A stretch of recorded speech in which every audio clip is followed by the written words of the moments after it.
Hi, everyone. My name is Elliot Zelinskis. In this video, I am interviewing Dr. Lee, and the topic are top tips to apply to international school jobs. Dr. Lee is the principal at the American International School of Johannesburg. Welcome, Dr. Lee. Hello, everyone. Really appreciate you coming on today, Dr. Lee. We're going to go over a couple of questions, and the purpose is really to help qualified teachers get those top tips in order to apply to international school jobs. These are really competitive jobs. And so before we begin, can you just tell us a little bit about yourself? Sure. I am Leon Lee. I am from South Carolina, so the U.S. Born and raised. I have my BA in early childhood education. I have my master's in educational leadership with a focus on curriculum and instruction. I have an EDS in ed leadership and also a doctorate in leadership as well. I have been international for 8 years. This journey started back in 2017, where I landed my first job teaching grade 2 in Saudi Arabia. And then from there, I transitioned into a middle school assistant principal role. And from there, I came home. I tell people I came home for a sabbatical, but how do you do a sabbatical and work? So I ended up working, became an elementary school principal back home in Beaufort for 2 years. And then, my heart was pulling me back to international education. And so I'm currently serving as the principal of the Pretoria campus here in South Africa. Yeah, that's a little bit about me professionally. I'm married to my lovely wife, Lexi, and we have 2 daughters. Awesome. Thanks so much for sharing. Before we Yeah. get into those interview kind of resume questions, for anyone who's interested in Johannesburg in particular, could you maybe tell us a little bit something, maybe the lifestyle or something that was unexpected, but perhaps that you really like about Johannesburg? For me, what really drew me to South Africa in general is just like the forward thinking that the country has, but also like the the welcoming environment. They call it the melting pot or the rainbow nation because it's so diverse for people from all over the world and all walks of life. And so that's really what drew me to South Africa, just the diversity and being able to learn more about the country. And also just the people, because they all come from all over the world, all parts of the world. And so it's nice just to learn about them, and then share my story of how I landed in this great country. Very cool. Okay. So I have a couple of questions that I've written down, and I think these are on the minds of a lot of teachers who want to apply to jobs at international schools. And the first one that I have would be, based off your experience, what is the best time to start to apply for the fall season? When do you prefer to get, and when do you get most of the resumes coming in? So, international teaching is definitely different from U.S. teaching in regards to recruiting. So, our recruiting internationally starts around about October, November. Schools typically are handing out contracts or renewing contracts. Teachers are, letting schools know if they're returning or not. And so, we really start like October for the following school year. So, Okay. October would be I would say if you're considering it, start preparing over the summer. So when October comes around and you start seeing jobs posted, then you're ready to go. Awesome. Okay. And specifically, perhaps either at other schools that you've worked at or the one that you're at right now, the American school, what's Mhm. the best method for a potential, a qualified teacher to apply? Is it through a search or scroll, or do you actually prefer perhaps like direct email to either you or the HR? You know, um, I would say I don't want to say worldwide, but typically international schools, we look for people to be a part of like a search association or scroll ISS, because that those particular recruiting companies have vetted have vetted the educator. They've, ask the right questions. The educator has had the opportunity to upload transcripts, certificates, references, and so we do hold weight to educators using those types of organizations. But we don't say oh, don't just email us, because I've also hired people that just emailed me about a post that they saw. So we really look at Stroll and Search because, as a school, we have memberships to them as well. And so we try to get our bang for our buck when we subscribe to those types of organizations. But I would say it just depends. Cool. Yeah. Definitely. That's really nice that you have subscriptions to the major recruitment Mhm. offices, but people can also apply directly. Okay. Yeah. Now, Mr. Lee, Dr. Lee, I've got questions about the resume. When you first take a look at a resume, are you looking for it to be one page? One page is 2 pages okay? Photo, no photo? What's your preference to the resume? For me personally, I know I'm looking for, I love to see who I love a photo. Not everyone's into photos. But for me, it gives me a sense of who I'm, potentially looking at hiring. And so it's always nice to put a picture to a resume. And so I would say I'm looking for a photo. I think 2 pages is great. You don't want anything longer than 2 pages. Keep it, short, sweet, and concise. Um, yeah, and then make sure you make sure that resume really speaks to the educator that you are, highlighting your strengths, and also your experiences in education or even outside of education. Some of the educators that I've had the opportunity of hired also had careers outside of the education sector, so they bring in a different perspective, and that our students really can resonate with. That's a super good point. A lot of teachers are kind of second career people.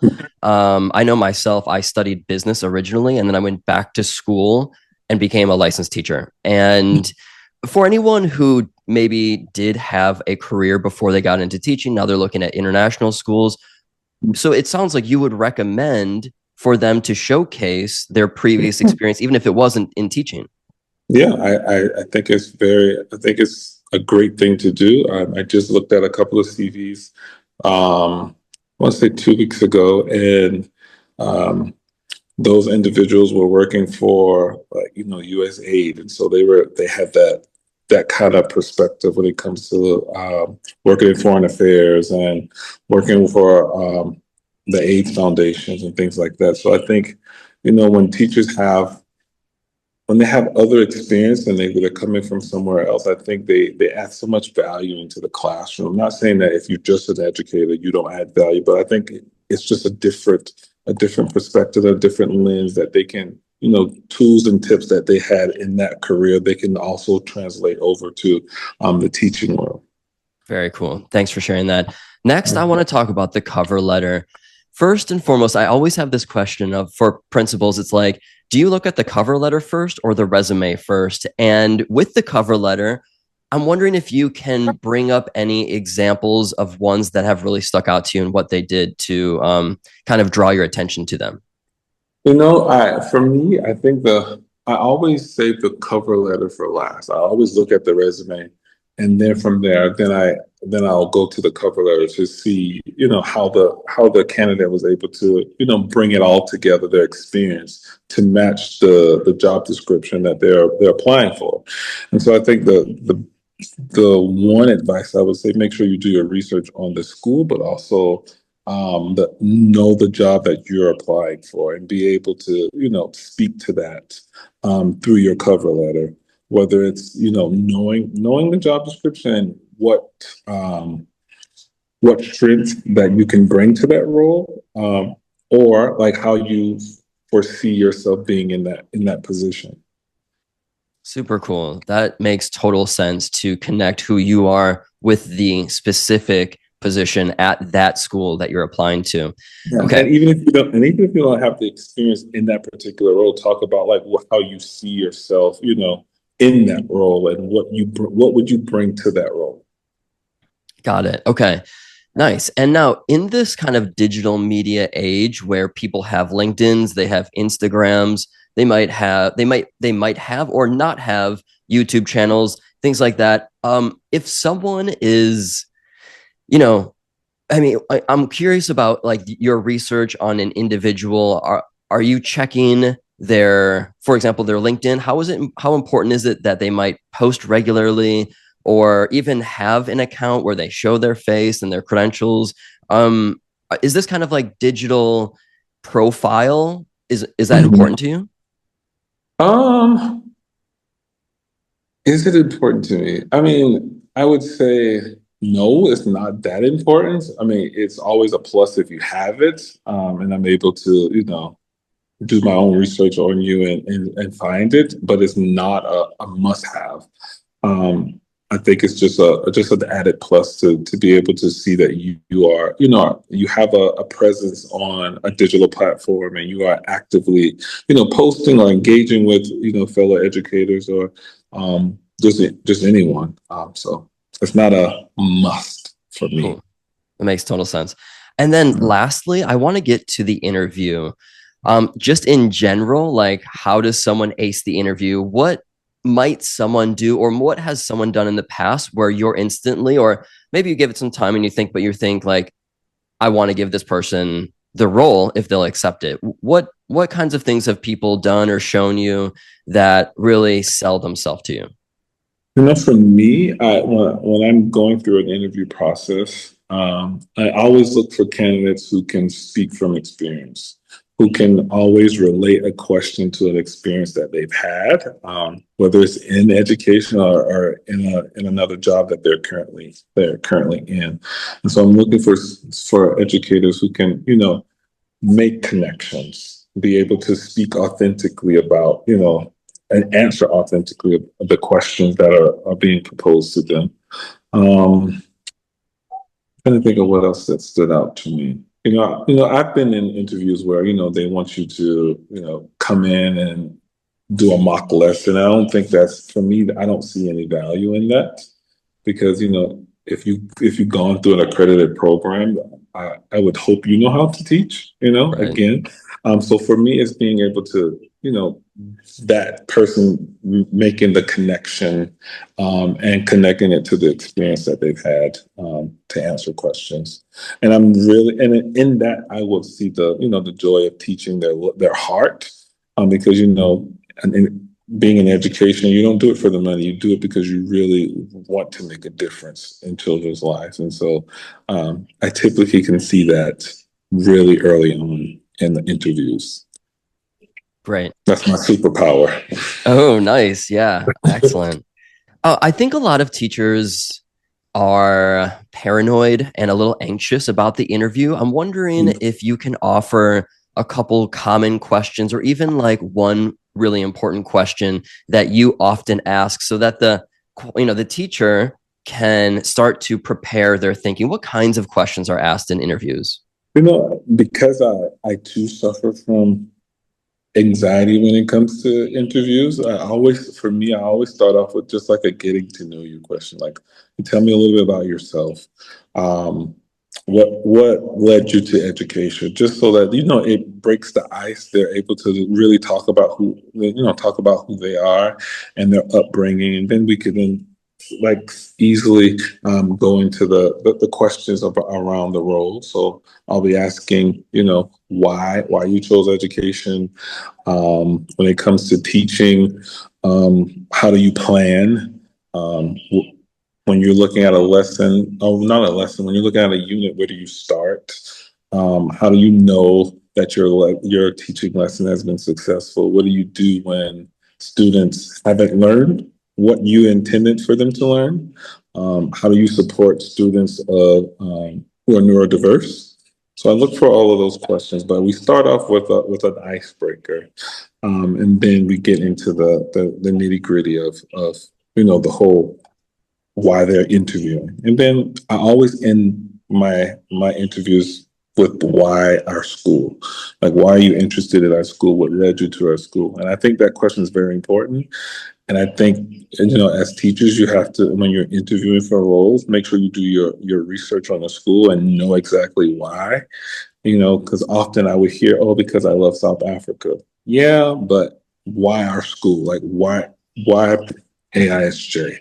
Like, why do you want to be at our school? What is it about our school that has drawn you to apply? And so I would say make sure you do your research and speak about the school, and not just about the country. Um, so yeah. That was really powerful. And it may have just answered my last question, but that was going to be for anyone who's watching this and they're preparing to apply to schools. Is there a last tip that you would like to give to any of the viewers? I think the last one was really good about being specific about the not only the position but the school that you're applying to. But is there anything else that you can offer? You've been a teacher, you're now an admin, and yeah, anything that you want to share to the people who are applying. And yeah, I think it's for me, it's like just do your research. There's hundreds of international schools. And so you want to make sure that you're picking the right school that speaks to your heart, that lives up to your core values. And you have the same beliefs about, education and the learning of for students. So that's I would say would be the biggest tip. Doing your research, knowing the school that you're applying for, and you don't want to just apply for all schools. You want to really know that that school speaks to you and lives up to your beliefs when it comes to education. So yeah. Excellent. Dr. Lee, I really appreciate your time today. For anyone who is interested, Dr. Lee is at the American International School of Johannesburg. Appreciate you. And thanks for dropping your knowledge on us. No, anytime.